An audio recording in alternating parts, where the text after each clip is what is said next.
ní orúkọ Jésù gbàdúrà. And so shall it be in Jesus' name. Àkókò kékeré tí wọ́n ní ká fi gbàdúrà nìyẹn. That is the little topic we are given for prayer. Dáníẹ́lì. And we are given Daniel. Orí kẹrin. Chapter 4. Ó lé ọgbọ̀n. Verse 33. 34. Ní òpin ìgbà náà, èmi Nebukadnésárì sì gbé ojú mi sókè sí ọ̀run. Yes. Òye mi sì padà tọ̀ mí wá. Òye mi padà tọ̀ mí wá. Èmi sì fi ìbùkún fún ọ̀gá ògo.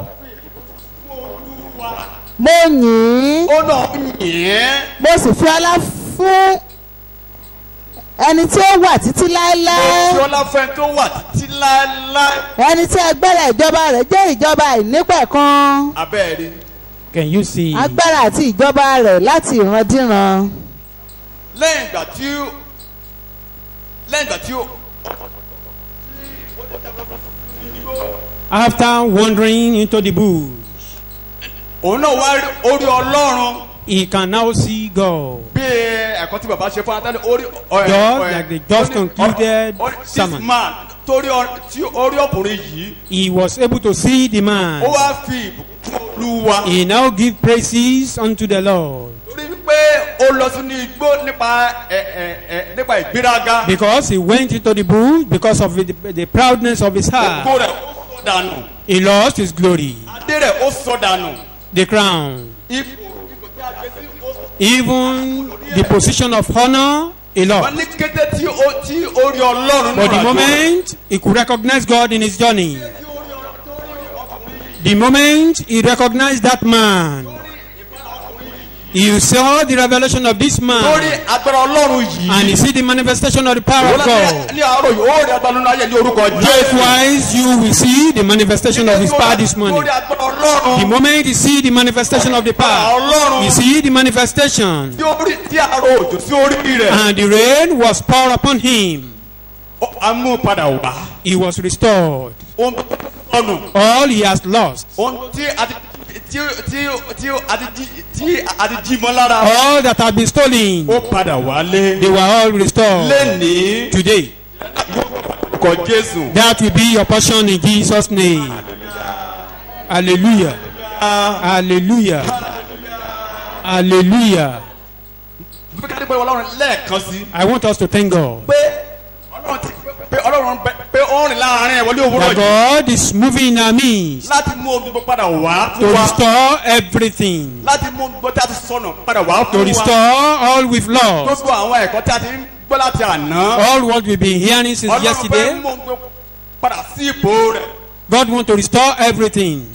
A dùn pé Ọlọ́run polówó ẹ̀ ṣe. We want us to thank God for the privilege you've given unto us. Pé fún òrò pé ó fún wa yìí lè dá padà wá sínú ètò rẹ̀. Ẹni ká dé pé Ọlọ́run polówó ẹ̀ ṣe o. Let's thank God. Wọ́n ti fún ẹ Psalm 126. Psalm 126. Ẹsẹ̀ kìíní sí kẹrin. Verse 1 to 4. Nígbà tí Olúwa mú ìkólọ Síónì padà, Yes. àwa dàbí ẹni tí ń lá àlá. Nígbà náà ni ẹnu wa kún fún ẹ̀rín àti ahọ́n wa kọ orin. Nígbà náà ni wọ́n wí nínú àwọn kèfèrí pé Olúwa ṣeun ńlá fún wọn. Olúwa ṣeun ńlá fún wa. Nítorí náà àwa ń yọ̀. Olúwa mú ìkólọ wa padà bí ìsàn omi ní gúúsù. God. Mo ní Ọlọ́run yóò mú ohun gbogbo I mean, God tí yóò pa ẹ́ lẹ́rìn-ín. all that will cause you to laugh, Tí yóò máa mú kó kọrin ìyìn sí Olúwa. you to sing praises unto the Báwo ní Lord. òwúrọ̀ yìí. God will restore them back to you. Gbogbo tí a mú kó máa kínú ẹ̀ kó máa dùn kó All máa those dùn. things that will make you rejoice. Àbẹ̀ ó nígbà tá a mú ìkólọ Síónì padà wá. When the captivity of the Zion was Ẹni wọ́n kún restored, fún ayọ̀ kún fún orin. our mouths were filled with joy and singing. Nínú ìpàdé yìí lẹ́yìn ìpàdé yìí After this meeting, ẹ̀rìn yóò kún fún orin. mouth will be full. Ẹ̀rìn yóò kún fún ayọ̀. Mouth will be full of joy. Ẹ rí i pé mo fi àpẹẹrẹ Jóòbù ṣe àpẹẹrẹ. I cite Job as an example. nígbà tí ẹ̀rí pé Jóòbù ohun tó ní pátápátá ni ó sọnù You know, Job lost everything. àti ilé àti ọmọ àti ohun tó ní ó sọnù Our pátápátá children, everything. All ṣùgbọ́n property. Ọlọ́run ó pa lẹ́ni ní ìkẹyìn But àjò rẹ̀ God caused him to laugh. and ìwọ́n náà ohun laugh. tó sọnù mọ́ ẹ tí ó ti sọnù mọ́ ẹ What you've lost gbogbo along this journey tí a ti jí gbé mọ́ ẹ that has been stolen, gbogbo tí o ti wá káàkiri what you've been looking for. lẹ́yìn ìpàdé yìí After this meeting, nínú ìpàdé yìí this meeting, ẹrù yẹn yóò kún fún ẹ̀rí lórúkọ Jésù filled with love in the name of Jesus. hallelujah Hallelujah. amóhundó ẹ bá wo Jóòbù 42 Job chapter 42, verse 10 to 12. ẹsẹ̀ ìkẹwàá sí ìkejìlá. olúwa sì yí ìgbèkùn Jóòbù padà Olúwa yí ìgbèkùn Jóòbù padà nígbà tí ó gbàdúrà fún àwọn ọ̀rẹ́ rẹ̀. abẹ́rẹ́ ó yí ìgbèkùn Jóòbù padà God turned the captivity of Job around. olúwa sì bù sí ohun gbogbo tí Jóòbù ní ó rí bù ní sí ohun ìṣẹ́gun gbogbo tí méjì. ó ní ó bù sí i God decrees of nínú ìpàdé Olúwa yóò bù fún lórúkọ Jésù amen. gbogbo tó ti sọnù yóò padà wá lórúkọ Jésù padà Amen. yes nígbà náà ni gbogbo àwọn arákùnrin rẹ̀ àti gbogbo àwọn arábìnrin rẹ̀ àti gbogbo àwọn tí ó ti ṣe ojúlùmọ̀ rẹ̀ rí wọ́n ń bá a jẹun nínú ilé rẹ̀. àwọn èèyàn abọ́ yọ People will celebrate you. bàbá sọ fún wọn ní pé kò tí ì tẹ́ mọ́ wà The man of God was telling us that ó ní it's not dètí tí wà fún wa that we still have hope. kì í ṣòpin ìrìnàjò eléyìí It's not the end of your journey. wàhálà tó ń gbà kan ní ọjọ́ kì í ṣòpin ìrìnàjò rẹ̀ What you are passing through today is àwọn not tó ń the fọwọ́ end. ṣi èyé yìí Those who are making jest of àwọn tó ń fọwọ́ kẹ̀gàn yìí those who are despising wọn yóò bẹ ìyorúkọ Jésù still rejoice. hallelujah hallelujah. hallelujah Hallelujah. mo bá rí Dáfídì náà We look at David as gẹ́gẹ́ bí well àpẹẹrẹ náà as an example. First Peter chapter 30 First Samuel 1 Samuel chapter 30 Samuel ìkíní orí ọgbọ̀n.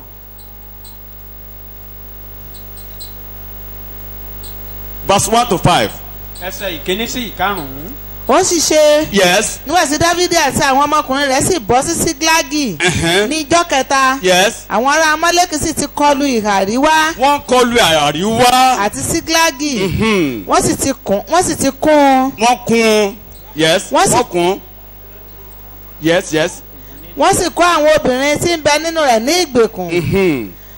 wọn kò sì pa ẹnìkan ọmọdé tàbí àgbà yes ṣùgbọ́n wọ́n kó wọn lọ mhm. wọ́n sì bá ọ̀nà tí wọ́n lọ. yes Dávidi àti àwọn ọmọkùnrin rẹ̀ sì wọ ìlú sì wó àti kùn yes àti obìnrin wọn Àti àti obìnrin ọmọkùnrin wọn. wọn àti ọmọbìnrin wọn Ahẹ́n. bí a kó ní ìgbèkùn lọ. àti kún wọn ní ìgbèkùn lọ Dávidi àti àwọn èèyàn rẹ̀ tí ó wà lọ́dọ̀ rẹ̀ sì gbé ohùn wọn sókè Ahẹ́n. wọ́n sì sọkún títí agbára wọ́n ní kò fi ó fún kí láàárọ̀ wọn yìí láti sọkún. bó tó sọnù mọ́ yóò padà wọlé orúkọ Jésù Amen. ìyànjú kó ké o Dáfídì ó ké o ó ké pe Olúwa David called upon the Lord Ọlọ́run sì dá a lóhùn and God answered. in verse 18 Ní ẹsẹ̀ ìkejìdínlógún rẹ̀ and 19 àti ìkọkàndínlógún.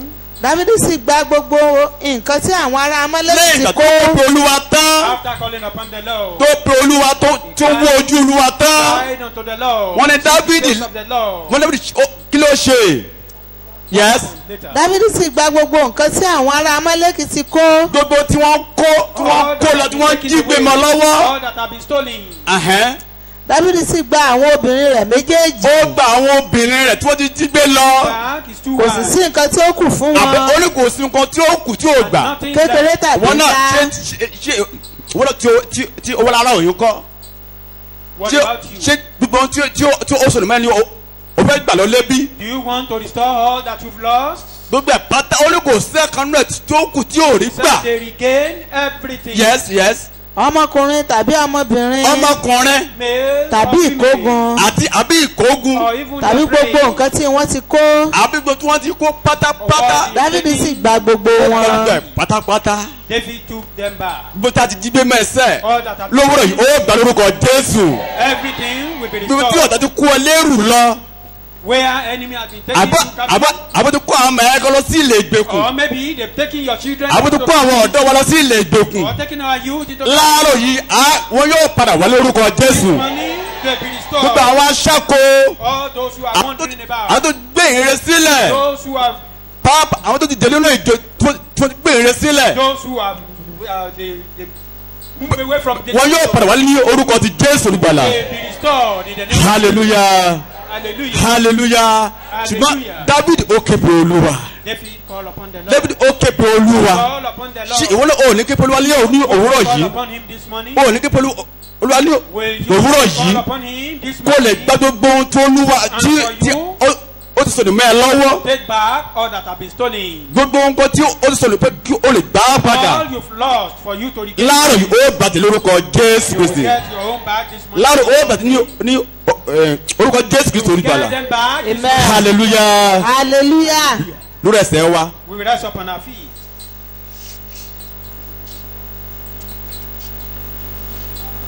bí ká kí agbọ́dọ̀ pẹ̀lú ọlọ́run pé Olúwa ó ṣé o We want to thank God pé ọ̀nà àbáyọ ń bẹ fún mi that there is a way out. torí for pé me. ọkùnrin kan ń bẹ níbí yìí Because a man is here. mo ti rí ọkùnrin I've yìí seen that man. mo ti rí ọkùnrin yìí láàárọ̀ Seen yìí that man this morning.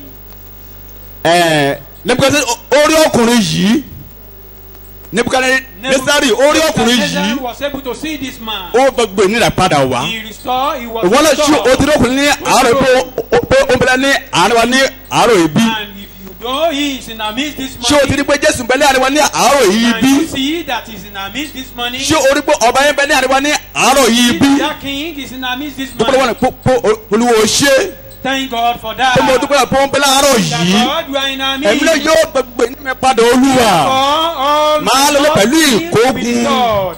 máa lọ pẹ̀lú akọni I will go home.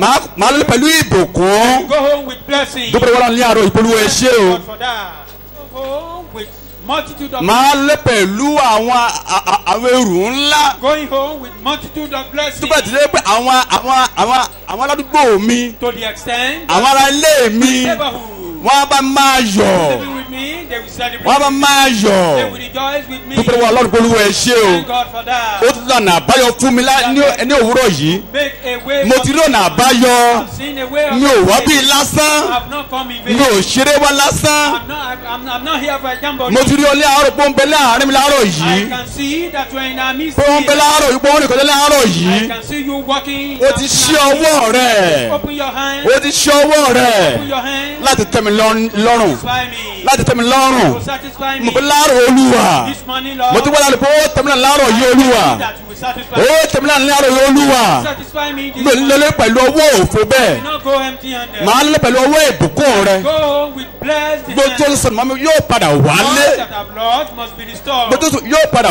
wálé All I've lost must be restored. dúpẹ́ lọ́wọ́ lọ́pẹ́ Olúwa ó ṣé o And thank God for that. Olúwa ó ṣé o Thank God for that. ó ṣé Olúwa Thank you, O Lord. fún olú tó ti ṣe fún mi inú Jésù Olùgbàlà For good thing you've done for me. in fún tó ṣe Christ.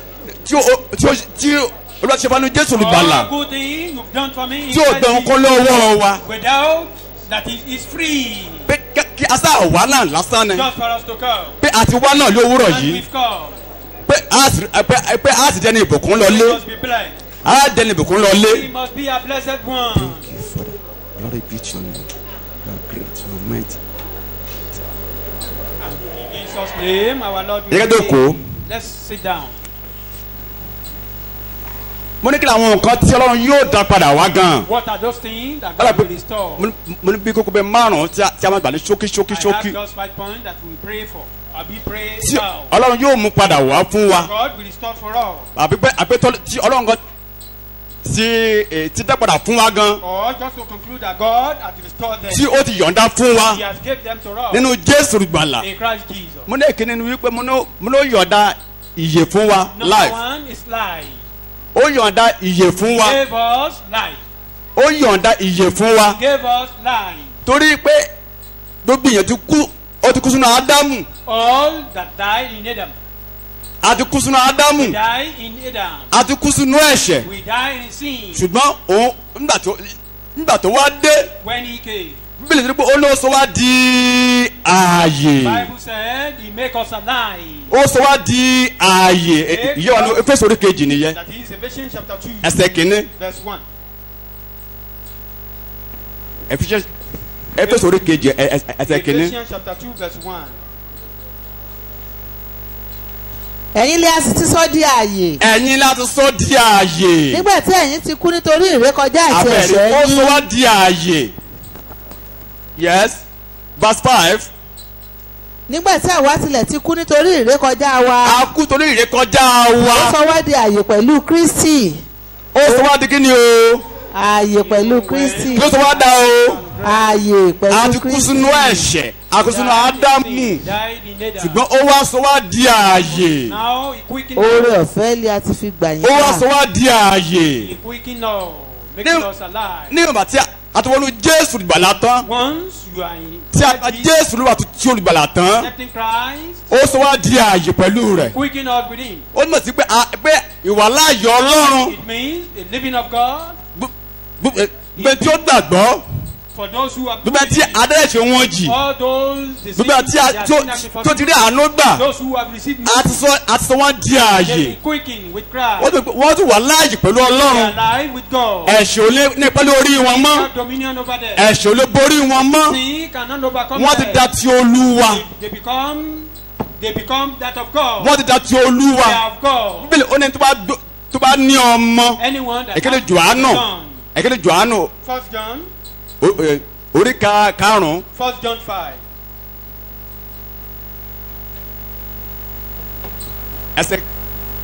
ẹsẹ̀ kẹwàá 1 John chapter 11 to 12. chapter 5 verse 10 to 12. ẹni tí ó bá gba ọmọ Ọlọ́run gbọ́. ẹni tó bá gbọ́ ọmọ Ọlọ́run gbọ́. ó ní ẹ̀rí nínú ara ó rẹ̀. ní ẹ̀rí nínú rẹ̀. yes. ẹni tí kò bá gba Ọlọ́run gbọ́. Mhm. ó ti mú un lé èké. yes. nítorí kò gba ẹ̀rí náà gbọ́ tí Ọlọ́run jẹ́ ní ti ọmọ rẹ̀. yes. ẹ̀rí náà sì ni èyí pé yes. Ọlọ́run fún wa ní ìyè nípẹ̀kun. ó fún wa ní ìyè nípẹ̀kun. ìyè yìí sì ń bẹ nínú ọmọ rẹ̀. wọ́n bẹ nínú ọmọ. And it's in his verse son. 12. ẹni tí ó bá ní ọmọ. ẹni bá ní ọmọ. ó ní ìyè. kí ló ní o. ìyè. kí ló ní o. ìyè. tó bá ti ní ọmọ kí ló ní báyìí o. ìyè. ó ti ní ìyè. You have life in you. ó ti ní ó ti wà láàyè sí Ọlọ́run. You are alive unto God. ó ti wà láàyè sí Ọlọ́run. You are alive unto God. nítorí náà pé ìwà láàyè wá sí Olúwa. Our living unto God. ìwà láàyè wá sí Olúwa. Our living unto God. ó sọ wá di ọmọ Ọlọ́run. Make us as ó sọ wá di ènìyàn Ọlọ́run. become people of ó sọ wá God. di àdínkù pẹ̀lú Kristi olùgbàlà. We come a co-heir. Nítorí pé Co-heir with him. pé pé a gbọ́dọ̀ wà láàyè sí Ọlọ́run. We must be alive unto nínú God. ìrìnàjò tó kù yìí. In the remaining part of nínú ìrìnàjò tí a ń là a gbọ́dọ̀ wà láàyè sí we Ọlọ́run. must be alive unto torí God. àwọn alààyè ló máa sin bàbá. It is the living that serve him. àwọn alààyè náà ni yóò bá jọba. It is the living that will reign with him. nítorí náà láàárọ̀ yìí This morning, ṣé òótọ́ ni o ti wà láàyè sí are you nítòótọ́ alive bí unto him? ṣé òótọ́ ni o ti dọmọ bí tòótọ́ Are you a son? ṣé òótọ́ ni a ò kàyẹ̀ sí Ọlọ́run mọ́ Is sin not reckoned with you again? ṣé òótọ́ ni Ọlọ́run ò bínú sí ọ mọ́ God is no more ẹ̀ angry tó wá rí with bẹ́ẹ̀ ipò wà ò bá jẹ́wọ́ bẹ́ẹ̀ ipò Olúwa you. We will now confess that. o ti fún mi ní ìyè You've given me life. mo ti wà mo ti ní ẹ̀mí ìyè sínú ọ̀mí I Olúwa have life within me. mo ti ní ẹ̀mí sínú ayé mi I Olúwa have life in me. èkéde ni pé mo gbọ́dọ̀ máa wà láàyè sí ọ Therefore, I must be living unto you. mo gbọ́dọ̀ máa wà láàyè sí I ọ must be alive unto you. tó ọ̀pọ̀ kìrìsìtẹ́nì ni ó ti kú nígbà tó wà láàyè Many Christians, they die while they are still alive. bí ìjọ Sádì ni It's just like the church is ó náà rí ọ pé ó ti kú nígbà tó wà láàyè I know you. òun rí iṣẹ́ rẹ òun rí ogbó ó bẹ̀rẹ̀ ní orí ìgbàgbọ́ ní tòótọ́ You call yourself. ṣùgbọ́n síbẹ̀ ó ti kú ní tòótọ́ bẹ́ẹ̀ wọ́n ti wà ní ipò yẹn náà bí Maybe we have somebody in òótọ́ ni yí pé o ti gba Jésù ní ayé ní tòótọ́ you accept Christ. o ti kú nínú ẹ̀mí Spiritually. ìwà láàyè Ọlọ́run sínú ayé rẹ mọ́ Wow. The living ìwà láàyè Ọlọ́run sínú ayé rẹ mọ́ the living spirit. ìfọ́nà Ọlọ́run sùn òórí Ọlọ́run mọ́ nínú àjò rẹ You mọ́ cannot see God in your journey again. sọ fún Olúwa láàárọ̀ yìí Tell God this. sọ fún Olúwa láàárọ̀ yìí Olúwa mo bẹ̀rẹ̀ wà láàyè sí ọ òkú ò lè sìn ọ́ Olúwa alàyè ló máa sìn ìwọ Olúwa láàárọ̀ dẹ́ẹ̀mí ìyè sínú mi ní ọ̀nà tún Olúwa God, the living spirit into me. dẹ́ẹ̀mí ìyè sínú mi ní ọ̀nà tún Olúwa God, the living spirit in me this morning. àdóòdòkọ ti Jésù Kristo Let us pray. ó túbọ̀ sí pé ò ní ṣẹ́kú mọ́sẹ̀ Means you will will not die o ò ní ṣekú mọ́sẹ̀ No premature ó máa wà láàyè sọ ọlọ́run nínú àdókù yìí unto God. nínú ìpàdé yìí Of your journey. àtìlẹ́yìn ìpàdé yìí ó máa wà láàyè sí ọlọ́run During this meeting, after this meeting, you'll be alive unto God. sọ fún olúwa pé olúwa pé ìwà láàyè ó máa wà láàyè sí olúwa Tell God, I want to be alive unto jẹ́wọ́ pé mo ti you. yè nínú Jésù olùgbàlà I live in Christ Jesus. mo ti ní yè nínú Jésù I olùgbàlà have life in Christ nítorí Jesus. èwo ikú o lè jẹun lára mi mọ́ Therefore, death you cannot feed owó ẹni o lè jẹun lára mi mọ́ olúwa Death you can't feed mo on ti me. bá Jésù yè I live with mo ti Christ. bá Jésù yè I live with láàárọ̀ Christ. tí ó ti dòkúnú ayé mi láàárọ̀ yìí Anything that is death in my life. tí ó ti dòkúnú ayé mi láàárọ̀ yìí Anything death in my life. tí èmi kò fi wà láàyè sí ìwọ olúwa mọ́ Making me to be dead. olúwa dá a padà wá Restore everything. dá a padà wá olúwa Restore them into my life. dá a padà wá olúwa Restore them into my tí mi ò fi life. wà láàyè sí ìwọ olúwa mọ́ For me, the reason for me not to be alive unto you. tí pé tí ìjọsìn mi kò gbóná gbé ti tẹ́tẹ́lẹ̀ mọ́ sí ìwọ olúwa mọ́ All those things that is not making me ìfẹ́ mi sí alive ògbóná sí ọmọ olúwa God is not even alive unto you. olúwa dá mi padà láàárọ̀ òye olúwa Restore me unto your presence. bẹ́ẹ̀ yìí pàtó ní ayé mi ní ayé olúwa. Restore the life into my life this morning.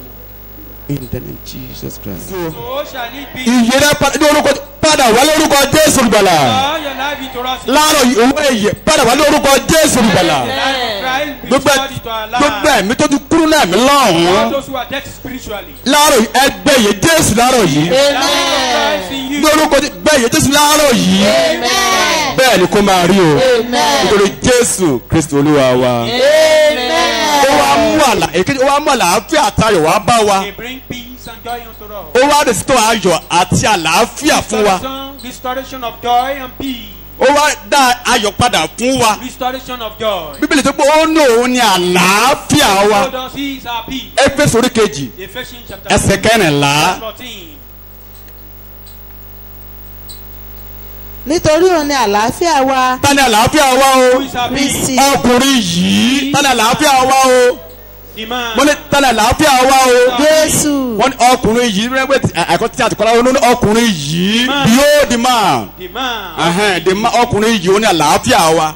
The man. Yes, ó ní àlàáfíà wa. Yes, nítorí òun ni àlàáfíà wa. ó ní àlàáfíà wa. ẹni tí ó ti ṣe méjèèjì lé ọ̀kan. Ó ṣe méjì lọ́ọ̀kan. tí ó sì ti wó ògiri ìkélé nì síbẹ̀ láàrin.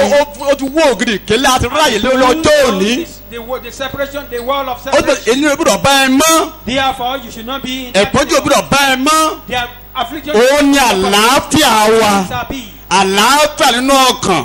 Peace in the Àlàáfíà nínú ilé rẹ. peace in your home. Àlàáfíà níbi iṣẹ́ rẹ. Peace in your work. Àlàáfíà níbi ìrìn àjò rẹ. Peace in your journey. Ó ní òun lè àlàáfíà wa. Peace are peace. Ẹni ó sọ nínú Fílípì orí kẹrin Even in Philippians chapter 4, ẹsẹ̀ keje. verse 7. Yes. Philippians. àti àlàáfíà ọlọ́run. Àti àlàáfíà Ọlọ́run. The tí peace ó of ju God ìmọ̀ràn gbogbo lọ. Ó ju ìmọ̀ràn gbogbo lọ. yóò sọ ọkàn àti èrò yín nínú Yóò sọ Kristi. kàtí èrò yín ṣíkílì o. nínú Kristi Yóò Jésù. sọ nínú Kristi Jésù gbàlà. Jesus. We keep. Yes. Ẹ bá ń wo Tẹsánlónìkà kejì orí kẹta 2 Thessalonians chapter 3. verse 16. 2 Thessalonians 3:16. láìsí iyèméjì. Láìsí iyèméjì. títóbi ní ohun ìjìnlẹ̀ ìwà bí Ọlọ́run. Ẹhẹ́n. ẹni tí a fi hàn nínú ara. No. 2 Tẹsánlónìkà orí kẹta ẹsẹ̀ 16. 2 Thessalonians 16. ǹjẹ́ kí Olúwa àlàáfíà tìkára Jẹ́ kí rẹ̀ Olúwa àlàáfíà fúnra rẹ̀. máa fún yín ní àlàáfíà Nínú nígbà gbogbo. ìpàdé yìí lẹ́yìn ìpàdé yìí yóò máa fún ọ lálàáfíà. Amen. lọ́nà gbogbo. Abẹ́rẹ́ ó ní lọ́nà gbogbo In all ramifications. ní àgbogbo In every angle. yóò fún ọ lálàáfíà. We give you Amen. Nínú ìpàdé yìí lẹ́yìn ìpàdé yóò fún ọ lálàáfíà. Amen. Àlàáfíà nínú ilé rẹ. Àlàáfíà lórí ọmọ rẹ. Àlàáfíà níbi iṣẹ́ rẹ. Amen.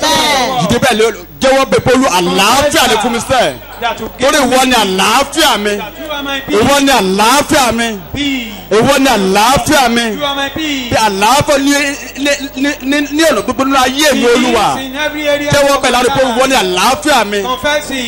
You are my peace. Ní ọ̀nà gbogbo lọ́wọ́ mi ìwọ ń kọ́ Olúwa lágbára mi. Ayọ̀ Olúwa lágbára mi. ayé kò ní gbà Lọ́wọ́ ayọ̀ Olúwa lágbára mi. ayọ̀ Olúwa lágbára mi ayé kò ní gbà lọ́wọ́. Ẹlẹ́ẹ̀kan ayọ̀ Olúwa lágbára mi. ayọ̀ Olúwa lágbára mi ayé kò ní gbà lọ́wọ́. Lẹ́yìn ìgbà tí abẹ́rẹ́ ebi tá a wò nínú Psalm 120 yẹ Where are 26 we yẹ the other time? In Psalm tí a mú ìkúlọ́sọ́ni padà wálé when wọ́n ní ẹni wọ́n kún fún ayọ̀ their blessing was restored. ẹni wọ́n kún fún ayọ̀ Filled with joy. pé ayọ̀ Olúwa ni agbára wa Joy of the Lord pé is our ẹni power. nílẹ̀ ìpàdé ẹni yóò kún fún ayọ̀ sẹ́ẹ̀ In this meeting, pé ó ní kò sóhun tó lòdì sí ayọ̀ joy. Nothing. kò sóhun tó lòdì sí ayọ̀ Nothing is against the joy. The joy. ayọ̀ Olúwa yóò jẹ́ agbára The rẹ joy of the Lord will be your ayọ̀ Olúwa power. yóò jẹ́ okun rẹ The joy of the Lord will be your. ó ní mọ̀ sí pé ó máa gálọ̀pù lọ lójoojúmọ́ ni You will go home with happiness.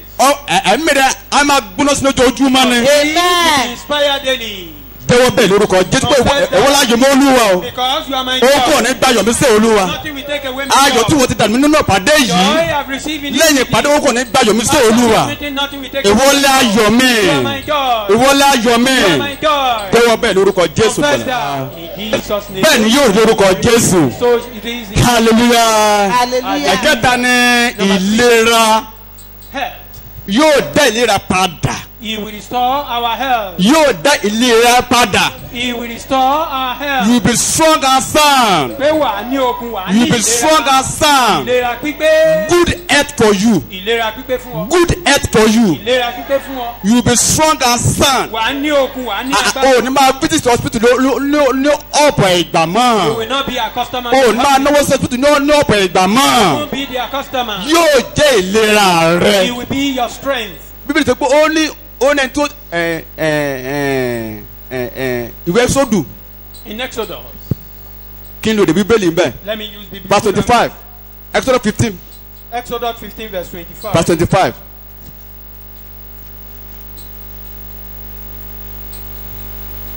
Yes, ó sì wí yes, pé yes, bí ìwọ bá tẹ́tí sílẹ̀ gidigidi sí ohùn Olúwa Ọlọ́run rẹ yes.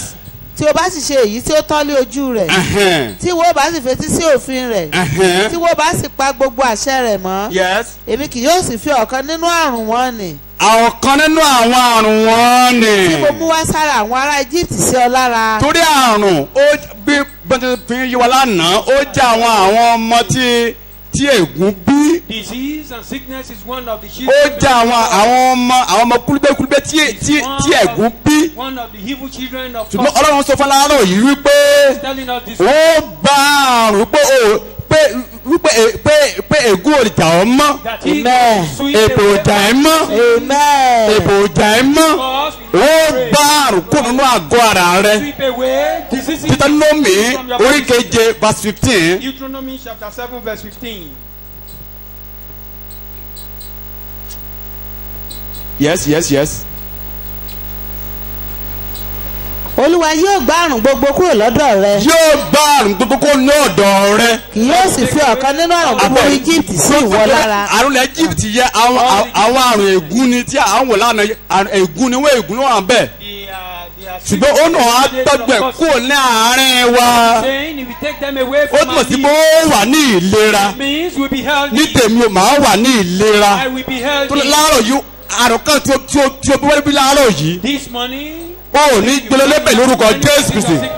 you will not go home. Torí pé nípa ẹ̀nà rẹ̀. Because through his cry, Ìwé ẹsẹ̀ 53 into Isaiah chapter ẹsẹ̀ 53, karùn-ún 5. ó nípa ẹ̀nà rẹ̀ Cry, nípa ẹ̀nà rẹ̀ ẹ bá kà á nípa ẹ̀nà rẹ̀ ẹsẹ̀ 53 verse 5.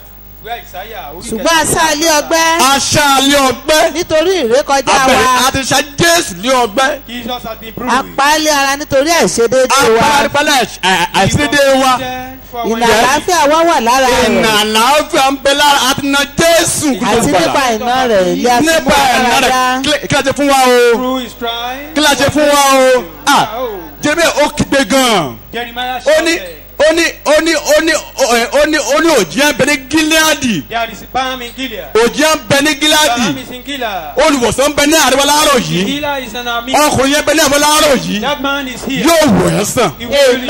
àrùn ojú ni tiẹ̀ ní. Maybe you have àrùn etí ni tiẹ̀ ní. ear disease. àrùn kan tó bọ́ láàárọ̀ Call yìí. it any name. àrùn tí àgbọ̀ sẹ̀sẹ̀ Jésù o. Come, bring it to the feet. sáàrí ọkùnrin yẹn láàárọ̀ yìí. Just see that man kó ń bẹ ní àárọ̀ yìí. that is here. bílẹ̀ ó ní Jésù Kristi á ní akiri ṣoore ni. Bible calling. ó ní kiri ṣoore. About doing ó rìn káàkiri. going about. He's moving now in our midst this morning. Orin láàrin wa. The man is moving now. He's walking now. He will to heal you, to make you free, to set you free, to deliver you, to heal you. This morning you will be healed in Jesus' name. There's a balm in Gilead. There's a balm in Gilead. God is a healer. God is a healer. He will heal this morning. Any diseases, any oppression that's oppressing this morning. Use your right hand. Use your hour. Jesus will heal you. Jesus will heal you. Behold, the man is here now. The man is here now. The healer is here now. The healer is here now. He will heal you. Stand up on your feet. Begin to confess this morning. Is there anything he confess this morning? Confess this morning. Confess this morning. There's a balm in Gilead. The balm is Gilead. The healer is here. The healer is here this morning. He will heal you. He will heal you. So for Ọlọ́run. Ilé ọmọ rẹ yà wò sàn. Your womb, it will be healed. Ilé àgọ́ rẹ̀ á wò sàn. Your body system will be healed. So for Ọlọ́run yìí. Tell God this morning. In the name of Jesus Christ, by the anointing, by an anointing. By the anointing, Jesus broke in the yoke. Is it the day for the lottery? The Lord is moving in our midst. By the anointing, Jesus broke the yoke. Hallelujah. Jesus' name. Ọlọ́run olùwòsàn. God of healer. Tó ń láàárọ̀ yìí. Moving in our midst. Tó ń láàárọ̀ ọ̀pọ̀ fìtílà méje ni. Tó ń láàárọ̀ yìí. Gbogbo àrùn kan láàárọ̀ yìí lórúkọ Jésù ìgbàlà. Gbogbo àrùn kan láàárọ̀ lórúkọ Jésù ìgbàlà. Láàárọ̀ lórúkọ Jésù ẹgbẹ́ ìlera yín. I declare you are healed in Jesus' name. By the anointing you are healed in Jesus' name. By the power of God you are healed in Jesus' name. No sickness in you again. Amen. No sickness in you again. You are free indeed. You are free indeed. The Son has set you free. You are free indeed. From all diseases, you are free indeed. It shall be so in Jesus' name. Thank you, dear Lord. In Jesus' name we pray. Amen. Kílẹ̀ ènìyàn tí wọ́n fi ń pe ọmọ ènìyàn tí wọ́n dá nílẹ̀ ju àwọn agẹ́lẹ̀ lọ ẹ̀ka rẹ̀ nìyẹn. Ó gbé wá sí ipò ńlá, ipò authority and dominion. Ó wá fi sí ipò ọlá. Ó fún wa sí ipò ọlá. He put us into that position of ipò ọlá ipò tó ga ní àwa. He exalted position. Ó gbé wa sínú àwọn ọ̀run láwọn. We dwell in the midst of. Ká máa fi ọ̀tá sí abẹ́ ìtìsẹ́ rẹ̀. Kó máa mú àwọn ogun ẹ̀rí. Àwọn agbára ẹ̀rí. Ara àwọn ẹ̀mí tí ń ṣiṣẹ́ ní ìkẹyìn ọjọ́ yìí. Ní afẹ́fẹ́ kó máa mú wá sí ẹsẹ̀ Jésù gbàdá. Nítorí ọmọ aláṣẹ ni wá. Ó ti gbé wá sí ipò ńlá. Ó ní kílẹ̀ ènìyàn. Hebrews chapter 2 verses. Hebrews chapter 2 verses. Yes. Yes. Agomisare. Ṣùgbọ́n ẹnìkan sọ níbì kan wípé kí lè ènìyàn tí o fi ń ṣe ìrántí rẹ̀ tàbí ọmọ ènìyàn tí o fi ń bẹ̀ ẹ́ wò ìwọ dá ara rẹ̀ díẹ̀ ju àwọn áńgẹ́lì lọ ìwọ fi ògo àti ọlá dé ilé ó fi ògo adé dé wálé adé. ìwọ sì fi jẹ olórí iṣẹ́ ọwọ́ rẹ̀ ìwọ fi ohun gbogbo sábẹ́ ẹsẹ̀ rẹ̀ a fi gbogbo sí abẹ́ ẹsẹ̀ rẹ̀. nítorí ní ti pé o fi ohun gbogbo sábẹ́ rẹ̀. You must oppress your everything. You must oppress your enemy. pé o gbọ́dọ̀ ṣe àkóso àwọn Ohun kò gbọ́dọ̀ máa oppress ẹ mọ́. nothing should oppress Ohun kò you. máa tẹ̀yìn rẹ ba mọ́. Nothing should dominate Torí you. ó ti fún wa ní agbára àti àṣẹ. Because he has given Ìlú us chapter 10 verse 19 ó ní ó fún wa ní agbára àti àṣẹ. that he has given us power Láti máa and tẹ ẹ̀mí èṣù mọ́lẹ̀. to walk upon the Láti power máa tẹ ogun ẹ̀rí mọ́lẹ̀. spirit, the invisible Torí ó ti fún wa jẹ́ ọba àti àlùfáà fún Ọlọ́run. Torí ìwọ gbọ́dọ̀ gba gbègbè rẹ. Therefore, you must rule your environment. You must possess your possession. O ní láti gba ìní rẹ. You must possess your O ní possession. láti gba ìní rẹ. Nothing should dominate you again. O gbọ́dọ̀ jẹ gàba lórí ayé rẹ. Everything must be under your control. O ní láti ṣe Torí àkóso. iṣẹ́ ọba ni pé kó máa pàṣẹ. The responsibility of king is Iṣẹ́ ọba ni pé kó máa pàṣẹ. Aláṣẹ ni wá. O gbọ́dọ̀ pàṣẹ lórí àwọn ẹ̀mí tí ó dojú kọ ẹ̀yẹ. You must command all those Àwọn ẹ̀mí tí ò lára tó rìn káàkiri. visible spirits. Àwọn ẹ̀mí tí o gbọ́dọ̀ máa bẹ̀rù wọn. You must not be afraid of them. Wọ́n ní májì kí ó dé ìbá nínú ohunkóhun mọ́. O gbọ́dọ̀ máa tẹ̀lé ọ̀tá ba. You must have dominion. Láàrọ̀ ó di rẹ̀ sẹ̀rẹ̀ pé ìwọ láàrọ̀ yìí. Ó ní pàṣẹ fún mi nípasẹ̀ ọwọ́ mi. He said, command me. Ọmọ aláṣẹ ni ọ́. You are a man of Gbogbo tí ọ̀tá ti halẹ̀ ń mọ́ láàrọ̀ yìí. Gbogbo tí ọ̀tá ti ń tí ó ti máa dominate rẹ. Anywhere enemy. Bóyá ẹ̀ṣẹ̀ gan ni ó tẹ́yìn rẹ̀ bá gan. Bóyá ẹ̀ṣẹ̀ ni ó tẹ́yìn rẹ̀ bá láàrọ̀ yìí. Àbí ìwà Ádámù ni ó tẹ́yìn rẹ̀ bá láàrọ̀ yìí. Sọ fún láàrọ̀ Olúwa láàrọ̀ yìí. Pé ọmọ aláṣẹ ni mí. Ọmọ aláṣẹ ni mí. Òwò kiri máa tẹ̀lé balẹ̀ àárọ̀ yìí. Jìdú rẹ̀ sẹ̀rẹ̀ tó pọ́lẹ́ ọmọ aláṣẹ ni mí. Pàṣẹ fún gbogbo bẹ́ẹ̀ tí ó dèrò bẹ́ẹ̀. Gbogbo yọ ọ́ lẹ́nu. Gbogbo pàṣẹ fún láàárọ̀ yìí. Bẹ́ẹ̀ ni yóò rí o. Ní orúkọ Jésù Olúwa wa. Ẹ̀karùn-ún ni prosperity. Number 5 òun làlùyọ. Ó ní ìfẹ́ ọkàn mi. Ẹ̀kẹ́dẹ̀ Jòhánù. It is my will. Ẹ̀kẹ́dẹ̀ Jòhánù. 3 John. Verse 2. 3 John verse 2. Olùfẹ́ èmi ń gbàdúrà pé nínú ohun gbogbo kí ó lè máa dára fún ọ. Nínú ìpàdé yóò dára fún ọ sẹ́. Amen. Nínú ìpàdé yóò dára fún ọ sẹ́.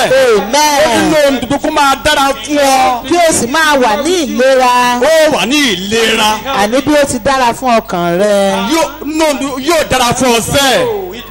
Mo nínú ìpàdé ó di ẹni ìbùkún. Deuteronomy orí keje ẹsẹ̀ kẹrìnlá. Ó di ẹni ìbùkún. I be blessed above all people.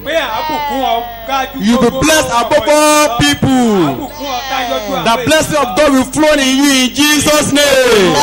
Yes, ẹ bá mi kà á. Yóò di ẹni ìbùkún ju gbogbo ènìyàn. Ó di ẹni ìbùkún ju gbogbo ènìyàn lọ. Yóò sí akọ tàbí abo nínú yín tí yóò yàgàn. Abẹ́ẹ̀rí pé àgàn ti jẹ́ àtẹ̀gbúrò ẹ̀mọ́ ní àárín wa mọ́. Àgbúrò àgàmọ́ ní àárín wa mọ́. Gbogbo ẹ̀yin tẹ́ ń wọ ọmọ ní ìmòye àmọ́dún. You are your children. You are your children.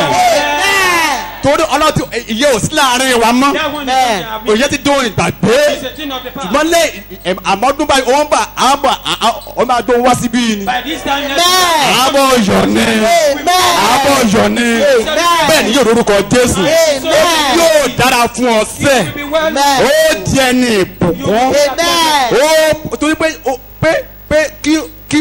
kí o bá Jésù di tálákà akọ̀kọ̀ lánàá ó di tálákà kí a dẹ̀tẹ̀kẹ́ ni o kí a di ọlọ́rọ̀.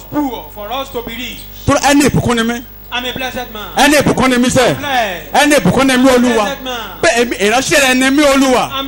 Pé ara ò ní ní mi lórí ilẹ̀ yìí. Ebi ò ní pọ́n mi lórí ilẹ̀ yìí. Isaiah 56.